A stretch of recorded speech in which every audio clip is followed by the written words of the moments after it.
আরব আমিরাত সরকারের কাছ থেকে বিরল এক সম্মাননা পেলেন ঢাকাই সিনেমার শীর্ষ নায়ক শাকিব খান।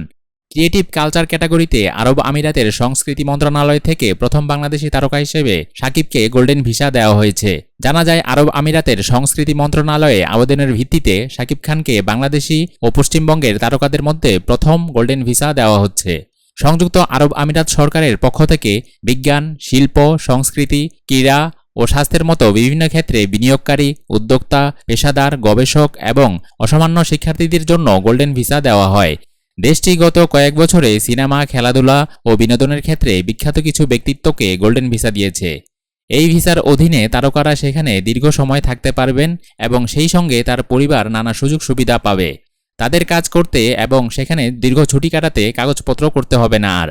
বলিউড সেলিব্রিটি যাদের কাছে সংযুক্ত আরব আমিরাতের এই ক্যাটাগরিতে গোল্ডেন ভিসা রয়েছে, তাদের মধ্যে রয়েছেন বলিউড সুপারস্টার শাহরুখ খান, সঞ্জয় দত্ত ও কমল হাসান। এবার একই ক্যাটাগরিতে বাংলাদেশ থেকে প্রথমবারের মতো গোল্ডেন ভিসা পেলেন শাকিব খান।